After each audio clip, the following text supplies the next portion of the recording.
That's how I remember Michael. Yeah. Hey, y'all. I have the honor to introduce our next guest. He was a former district colleague of ours, practically, I want to say a decade ago.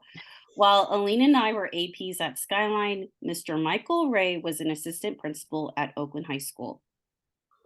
After 5 years as a school leader in Northern California, Michael made the difficult decision to relocate to be closer to his family during the height of the pandemic, Mm. stepping back into the classroom at that time to reconnect authentically to the realities of his new home. Currently, he serves as an instructional coach at Carver STEAM Academy in Atlanta and supports male educators of color through Profound Gentlemen, using mindfulness-based strategies to develop teacher self-awareness and resilience. Michael, thank you for joining us. Hey, And by the thank way, you. everyone, happy Dr. MLK Day. But yes, Michael, thank you. Thank you for joining us, especially during this holiday. Yeah, Thank thank you. you. I'm excited to hear about, what you experienced as a school leader in Oakland, but also just kind of what you're doing now in your role and supporting teachers and using mindfulness, and just even self-awareness, like really teaching those strategies. But before we get into that, tell us a little bit about your educational journey. And this depends on every guest. You can go as far back as you want to, or just focus on like kind of where you're at now, because really it's like, for me, this question just lets us know kind of what informed your decision to go into education, and what brought you there. So tell us more about your educational journey. Yeah. So I will go all the way back to second grade. I used to say in job interviews I'd been in the classroom since the early 80s, which is true. When I was in second grade, I was energetic, we'll say. And so I had this habit of finishing my work and then getting up and walking around class and checking in with people and moving things around. And my mom got called into a conference one day with the teacher and the principal. And the teacher said, I think your son has ADD and should be put on some medication. Um, my mom, being the, you know, advocate that she had some choice words for the teacher, making medical diagnoses without license, but For real, sorry. yeah, she said, I don't think you've tried everything. Like, what else can we try? The principal actually had an idea to have me go to the kindergarten classes next door and tutor the kindergartners. So I sat on the floor and read books to them. We worked on handwriting, and I loved it. I just loved working with younger people and teaching them new things. And since then, I did summer camp classes in my garage when I was in middle school. I tutored in high school. Every job that I've had has been in a school, with one exception. I was an after school educator. I taught at the high school that I graduated from, which is in a rural town in Southern California. I taught there for 7 years, and it was the best possible experience because my middle school English teacher was actually my instructional coach, and my high school English teacher was my department chair my first year of teaching. And so like I got loved and supported, and just people coming in my room just to see how I'm doing, like things that I feel like everyone deserves, but I got them because I grew up with these people. Um, I moved to Oakland to become a school leader, and ended up working most of my time in Richmond up there, and loved it, loved it, loved it. And then, as Christina said, during the COVID stuff, I was doing a lot of reflecting, and I was in Northern California by myself. I don't have any family up there, and so that was really scary for me. And so I moved to Georgia, which is where my mom lives, and have been here since. This is my third year here in Georgia. I started teaching high school here in Georgia and loved that, and then became an instructional coach, which I don't like. I feel like I should not be getting paid for this. Like, all I do is talk with teachers about how their day is going and how to support their students and what books they're reading, and it's like it's perfect perfect situation for me. Yo, you need to get paid for that because you know what? Because I'm an instructional coach, all right? And I It's a lot of work too, but it's nice. It's so like it's compared to what words of teachers do, wisdom. it's nice. Yeah, Yeah, for yeah. sure. What was that like for you, Michael, to go from, being a school leader, a school administrator, and then going back into the classroom, Mm. in a different state? Not so much Mhm. not so much like going back into the classroom, but like you're going back into the classroom in a whole different state. So what was that like for you? Yeah, it was very eye-opening. I Mm, think especially going from Northern California and the Bay Area in particular mhm. to the South, right, and to Yeah. Georgia. Um, I think there's a lot of things that are really the same, and there Mhm. are some small things that are really different. Our teachers here don't have a union, Wow. which is huge, and I think I took for granted a Yeah. lot of the protections that were provided by the union when I was in the classroom in California. Hmm. Um, Also, just like the relationship between school and community is different. I'm lucky that I work in a school where that's one of their pillars is the relationship between school and community. Hmm. Um, but that's not always the case, especially in secondary school. And then I think having the opportunity to remind myself that not every problem is mine to fix was the number one thing that, Yeah. like, as a school leader, I want to say more so as an AP than as a principal, Hmm. right? It's your Hmm. job. If there's a fire, you put it out. Hmm. Um, and going into a classroom in a new situation where I didn't even know, I don't know all the, the rules, the regulations, the laws. So there were problems when I would have to seek out help where in the past I would have tried to fix it myself. Yeah, that's so Right, like true. the whole ed code's different. Yeah. Wow, yeah, that's a big jump. I haven't really well, because I've only been an educator in California, but Mhm. hearing now from different educators from different states and just what you said, it's like there is a lot to learn and also a lot to realize, like the different experiences that our educators face depending on, you know, even just the district, but the state, Mhm. different counties, all of that plays into the experience that our educators are facing. Yeah, Sure. for sure. And I Sure. think especially, I don't know if y'all heard, but Georgia had a huge cheating scandal with their mandated state testing maybe 8 or 9 years ago, long before I got here. Mm-hmm. Um, but the culture is very like careful around Mm-hmm. anything that could be considered, right? Like anything that has a law attached to it, anything that could be considered cheating. And so and we're pretty careful in California, right? Training our Mm-hmm. test administrators and so on and so forth. Yeah. But there's just that extra layer of, it's not even accountability, right? It's almost like fear Right. around not wanting to do the wrong thing Mm-hmm. because of what happened back then. Um, and so it's an interesting to see the differences in work environment. You think being a teacher is being a teacher anywhere. The kids are, if you have not learned this yet, the kids are the same almost anywhere you go, Yeah. right? Kids Yeah. are kids. Yeah. Um, but yeah, the environment is so different. That's so interesting. Well, maybe then like tell us now like what you're doing. Like what is your role entail? Like what are you, doing now? And Mhm. really with like, Christine and I talk about being equity focused and like working towards educational justice and like understanding the role that we play as like, school leaders in our different roles. Like Mhm. what is it that you're doing now and how does that, factor in for you? Or what are some examples of the things that you're doing? Yeah, that's such a good question.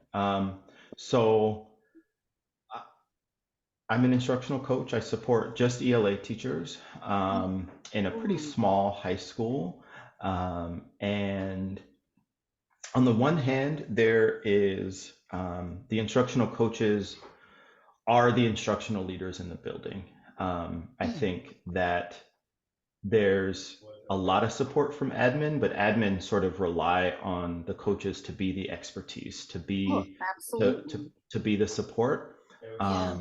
which is great. And also, you know, they don't always necessarily understand our job because they haven't done it, and so Mhm. um, there's an interesting. We do a lot of assessment, a lot of data gathering, a lot of data presenting, a lot of data analysis, a lot of supporting teachers with curriculum.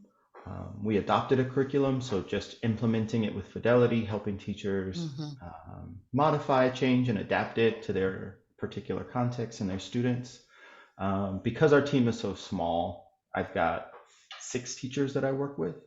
I can literally see every teacher every day, Nice. and not like an official, like not observation see them, right? But just like put eyes on them, make sure you look like you need to go get some water. I'm gonna watch your class for 5 minutes, right? Nice. So that's really nice. I would say one thing that's interesting, and I'm super fortunate, our building is majority women of color, which is like not a thing that I'm used to working in education, right? And what that also allows me an opportunity to do is feel into their particular stresses from being, I think one of the things that people don't talk about enough is when the kids look like you, when they're not doing well, you take that home even more. I mean, like every teacher cares about their kids, but when they look like your kids, you know, there's a little bit that you take home with you. Or like they look like your kids, but they don't act like the way that you would raise your kids is another thing that we have to struggle with, right? And so being able to recognize that that's a thing that the teachers are going through and make space for it has been something that I feel fortunate to be able to provide for my folks. That's awesome. So Michael, like, first of all, what you just described sounds like a dream. I mean, I told you. so just clarification, like you're an instructional coach, but you're site-based, and you specifically support English teachers. Yeah. So my the principal of our school, who's since moved on, but he put a lot of resources into having coaches for folks that's all they did. And then our principal, who we just got, who started this year, Mr. Fuller, wanted to continue and develop that. And so we actually have 4 instructional coaches on our campus, one for ELA, one for math, one for science, and one for social studies. And we're 400 kids, y'all. Like, we're not a big school, right? And then we also have a teacher on special assignment that works with our project-based learning and enrichment teachers. So like it's wonderful. It's really great. Because I just have so many questions because I mean, OUSD, as well as many other schools here in California, right?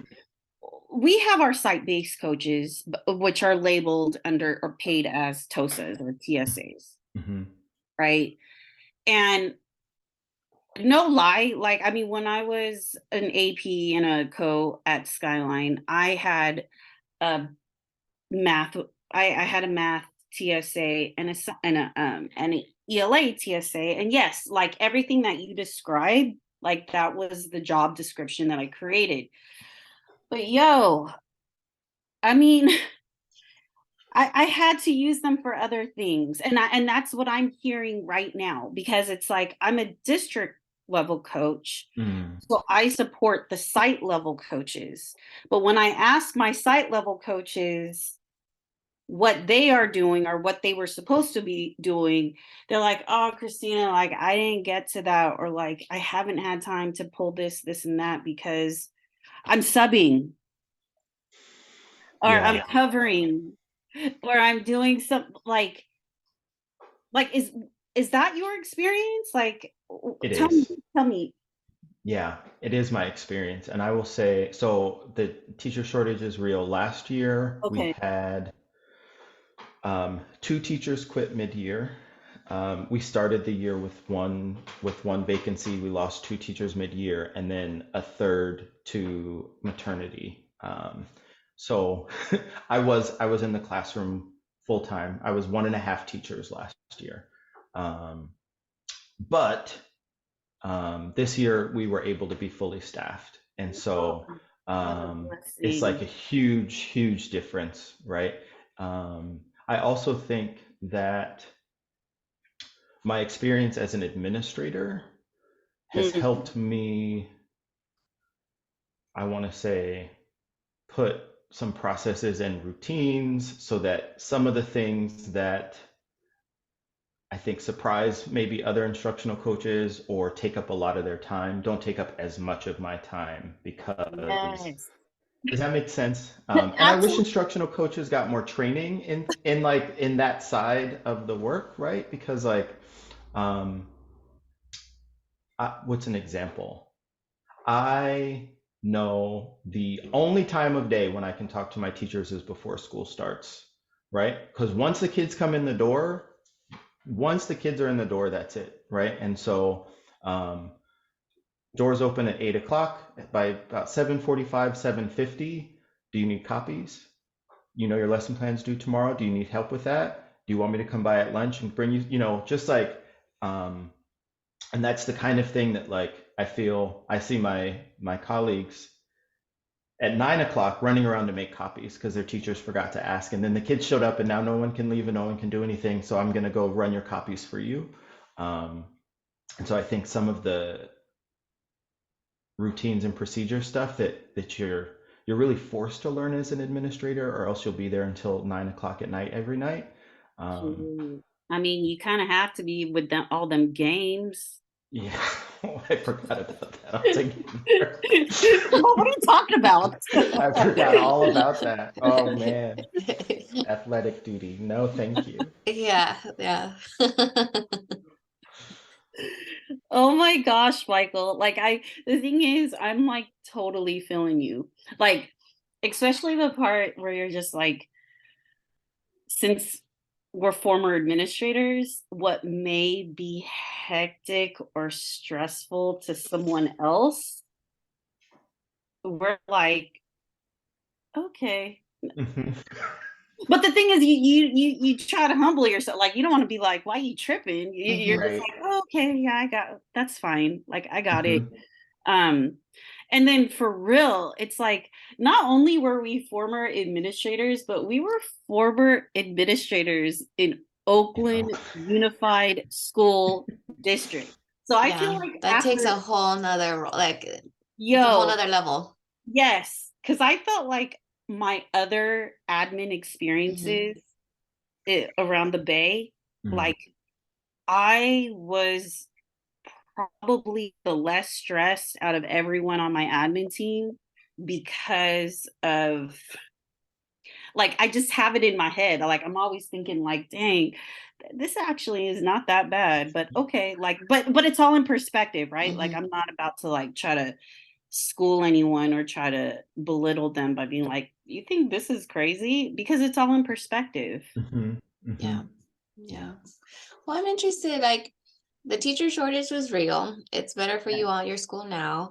But also, I mean, we just know that still so many teachers and educators, period, are leaving the profession.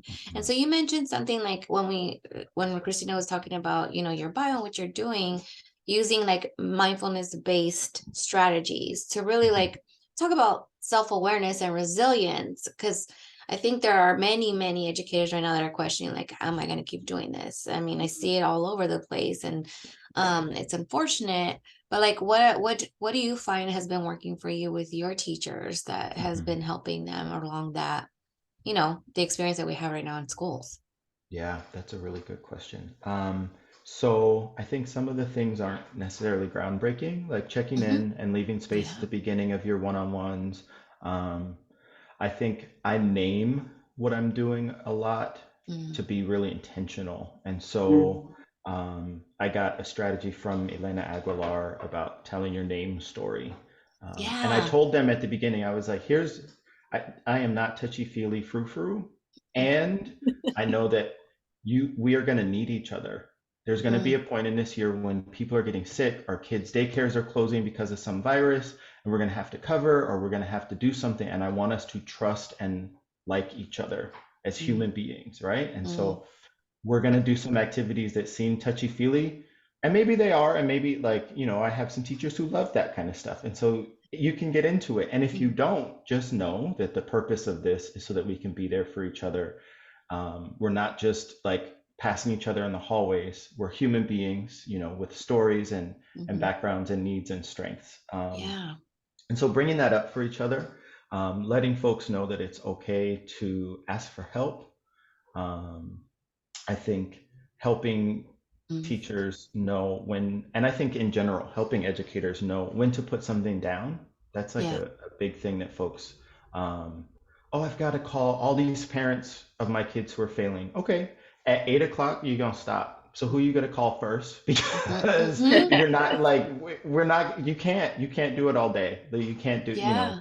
you won't be any good to anybody if you try. Mhm. And so, and then some of the things that I try, that are maybe a little bit different is, if I know that things are getting crazy, literally taking a mindful moment. And so, like, maybe it's 3 deep breaths, or it's putting some lo-fi music on and saying, we're going to just spend the first 10 or 15 minutes of our lesson planning clinic. You can just work quietly on whatever you need to work on, so that we have some space for decompression. I think that's the other thing, that between the hours of 8 and 4, it's going to be go, go, go. And so if I can protect even 10 minutes of quiet, I'm not like, I have tea and snacks in my office. People don't come by for those as much as I would like.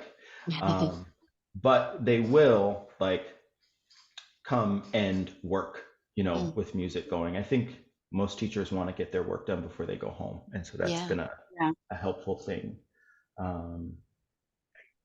Yeah, I think that answered your Yeah, question? no, it did. That, I mean, even just what you said, like humanizing everything that we're doing. Like, we are humans. And I think that's important, because we're our audience is primarily school leaders, but just all of us are humans. We all have lives. We all bring something different to our classrooms or our school sites every day. And the more that we can do some sort of check-in, whether it be, full of like touchy-feely stuff or not, just to be like, yeah, like you said, like daycares will be closing, and that's going to cause stress for the parents on our campus. And so how do we support each other and trust that we got each other during this time when you might have to take a couple days off because you have no childcare? Right.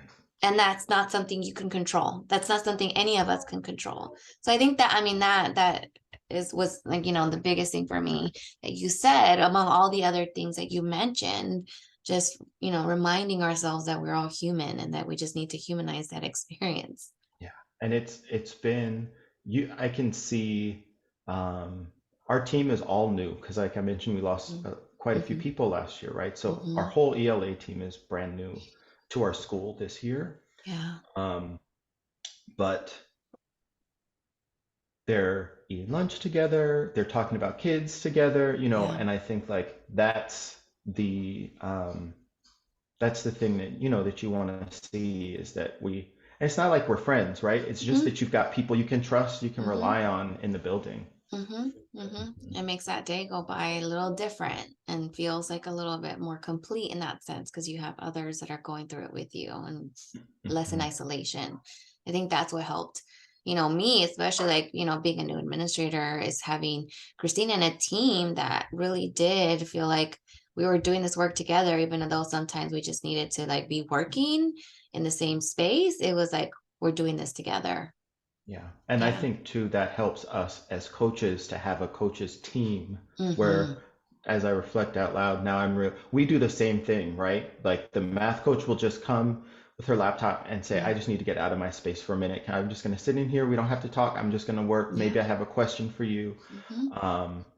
But because coaches are not administrators and we're not teachers, right? So I see schools where there's only one or two where they can feel isolated, because teachers see them as administrators see them as teachers, and so like they're kind of left kind of on their own. Yeah, it must be nice to have that team because you guys have so many coaches on site. That's awesome. Yeah. Awesome. So, Michael, it doesn't sound like it's an issue for you, but as a former administrator, Hmm. and you're currently a coach. So, in a sense, it's like you're a teacher or TOSA in a sense, right? Hmm. Hmm. It's like, have there been times when you're seeing how things are done, and there's like this admin in you where you're just like, I'm gonna keep my, or should I, or you know what I'm saying? Like, Yes. how has that been for you? Yeah. It's been an ongoing process of learning. Um, it happens all the time, I think, especially because there are systems that admin don't really see, right? So like, um, we have some grading policies. Well, admin don't give grades, right? Right. And so when the grading policy doesn't work, the only Yeah. people who know about it are teachers and coaches, because the teachers will Hmm. tell us about it.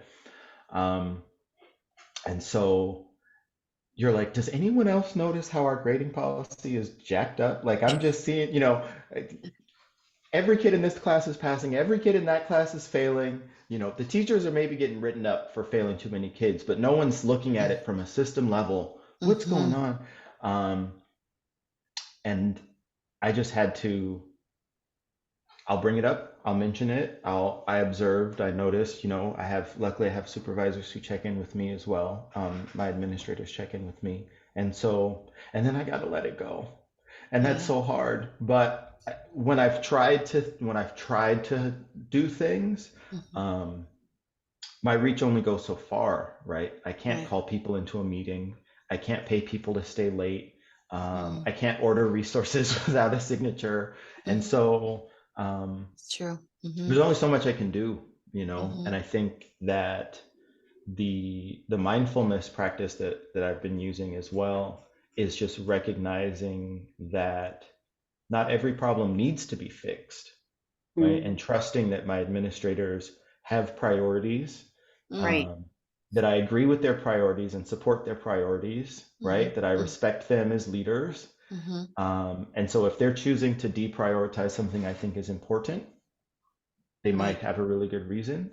Um, and of course, if I can bring data or if I can talk to them about it, I will. Hmm. But at some point, I have to trust that they're doing the best that they can with what they have, and that I don't need to necessarily add another another thing to their plate either.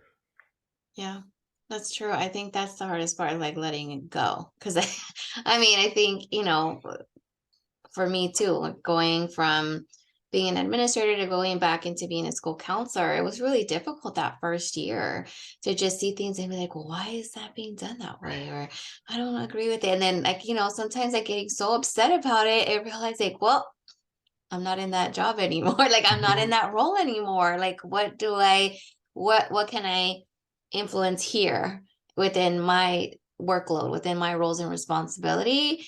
And, keep the communication open if anyone were interested, like leadership, if they were interested in having that conversation with me as far as like what my Mhm. thoughts were, because I offered some, you know, suggestions or observations for that matter. So yeah, letting it Yeah, go so hard, but it is. I'm sure that mindfulness really helps, and just also understanding like, yeah, hopefully they're prioritizing things and I have to respect that they, have their priorities, and maybe this is Yeah, just isn't it, and I'll hope that it comes to the point where we can have that larger conversation. yeah, and I think too, refocusing on my work, and if there's Yeah. something that was, like you said, within my locus of control that I can do to Hmm. make things easier for my teachers, then I will. Yeah. Um, and then, yeah, because I certainly do have plenty to do without That's taking on true other too. people's That is Right. jobs. true You're like, wait a too. second. That is so true. But yeah. No, But that's, that's oh, go ahead. Go ahead. I was just going to say a lot of us got to be administrators because we were so good at taking on more. Oh, would you just do that? Oh, can you do? Oh, would you That's run? true. You know, and that's how we got there. And but that doesn't make it healthy. Mm-mm. Mm-mm. Mm-mm.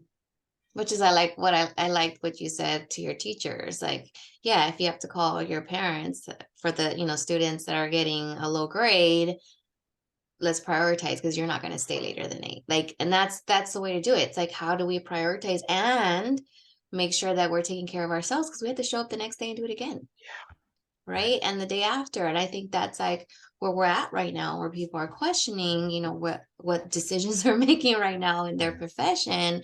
And we need more people like that saying like, well, let's prioritize this because you're leaving at this time, Right. Yeah. and we need to do more of that for sure. And just to end with that is like, that just really shows like how important it is for administrators, for school leaders to be transparent and communicative about their vision and their Right. goals for the Hmm. school year. That way, colleagues and staff members like you will understand, like, okay, I understand, like, it's not that they don't care about that issue. It's just that it's important to them, but it's not on their Exactly. top 5 things. Because yes, admin, they can't, we can't tackle Mm-mm. everything, Mm-mm. Right. especially if we want to follow through with quality. We can't tackle 15, 20 things. Yeah. Mm-mm. So it's a Yeah. matter of how are we prioritizing? How is this reflecting our vision, our values, our mission as educators? Um, so yeah, thank you for saying that, Michael. Yeah. I just really appreciate this hearing, like, another fellow Mm. colleague, a fellow former administrator turned coach. I mean, it's like we're kind of cut and paste right now. It's really cool. So with that said, Michael, like, just what do you do for self-care? Hmm. That's a Just to good wind question. things down. Like, what do you do Yeah. for self-care? I'm I like to exercise. I like physical activity. Mhm. And what I found actually a few years ago is weightlifting. And Mm. so I recently competed in my first powerlifting meet. I know. Nice. Christina's like, "Who?" I know it's new. But yeah, and so that's my big thing right now. I think the thing that I love about it the most, one is you're competing against yourself. It's a sport where you just are trying to beat yourself. Yeah. Um, and it's got a lot of numbers and spreadsheets and math. And like I love a good spreadsheet so much. And powerlifting, okay, so my coach will say, what was your max last time? Okay, we're gonna do 3 sets at 60%, and then 5 sets at 3 at 70%. Then we're gonna do 90% and I'm like, yeah, let's talk numbers to me. This is all feeling really good to my brain. So that's one. I do like meditate and practice yoga as well, and those are the big self Yeah. care. I think also just trying to get better at taking care of my space, my Mm-hmm. home, and keeping it tidy. And there's a great book I read. If you haven't heard of it, it's called How to Keep House While Drowning. Have Oh you heard of no, this? no. I'm writing that down right now. Yeah. So it's it's a housekeeping book, but Mm-hmm. it's written for neurodivergent folks, Mm-hmm. um, because a lot Yeah. of the processes that people Mm-hmm. recommend for housekeeping are just not not adaptive for people with different ways of Mm-hmm. processing. Mm-hmm. Um, and the woman who wrote it is a therapist who suffered from postpartum depression. And so she was like, all of my tools and strategies that I give to my clients for how to work through issues fell out the window when I had, postpartum depression. And also it was a pandemic, so people couldn't come help, which was another thing she mentioned Right. made it different. Um, Yeah. yeah, so how to Oh, keep I gotta house check while that out. drowning is so good. I Yeah. got Yeah, because I also feel like, when you do keep your space like decluttered, like it just helps you focus better. Like that's at least for me, I find that like, yeah, if my desk is messy, I have a really hard time focusing on the task because then I Same. want to like fix this file or like, oh, maybe that doesn't go there. And so I think that book is actually going to help me see it differently. For sure. Okay, thank you. That's awesome. Mhm. Well, okay, this is random and I'm totally not going in order, but I just have to show this to you because it caught my eye. Michael, look what I found on my desk. I mean, on my bookshelf. That's great. That is awesome. I still use it. I have the Yeah. the digital version, and every Mm. once in a while, when like our homeroom or teachers are, oh, I need something to help build community or need something to, I'm pulling out. I'm like, wait, I think I have a resource. Well, for Okay, those of you who are listening and not watching the YouTube video or the YouTube Christina just held up a binder of like ninth grade advisory lessons that you all put together way back. Because what does it say on the top? Like 2010? 10. It didn't say What? that? No. 2014, 15. Oh, 14. 14, Okay. 50. I was like that. But still, okay. Well, at least Michael, you're still using Yeah. the I digital form. did too. Like with certain parts, especially since I wrote advisory lessons for my other schools that I was at. I was like, "Man, let me look at our little toolbox that we spent our entire summer. Not entire summer. Our well, we had to come up with It was a stuff couple of and weeks. then Yeah. bring it there, Hmm. right? So Hmm. anyway, okay, sorry, bringing it back, bringing it back.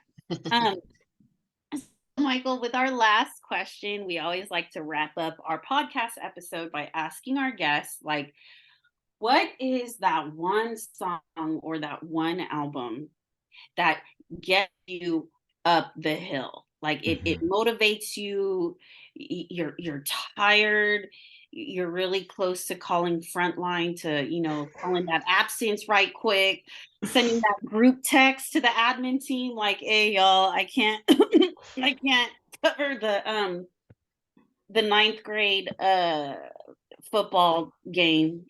I need so what's that song that's gonna get you through the day? Is it okay if I have two? Oh, Yeah. absolutely. Okay. So the first one is if I'm doing fine, but I just need to pick me up. And it's Sing a Song by Earth, Wind, and Fire. Oh, so good. Mm, It's like the perfect song. Mm. So so if I'm having, if I'm doing fine or I just woke up in the morning, I just need something to actual pick me up. It would be Earth, Wind, and Fire. The second one, if I'm feeling more down and I need help getting out Mhm. from under that pile, there's a song called History Makers by Dean Fujioka. It's actually the theme song to an anime. I know I'm a little bit of a nerd, but it's the opening song to an anime called Yuri on Ice. Mm. Uh, and the hook is "Don't stop us now. Our moment is here. We were born to make history." Ooh. Yeah, and I love the second person pronoun because it's like we're doing it together. Mm-hmm. So Mm-hmm. yeah. Oh, that's a good one. I like that Mhm. one. Well, awesome. Thank you so much for just, Yeah. sharing with us. And I'm sure there's so many things that our audience can take away from this conversation. So we appreciate your time. Thank you, Michael. yeah, Thank thank you. you, Michael. It's so good to see you.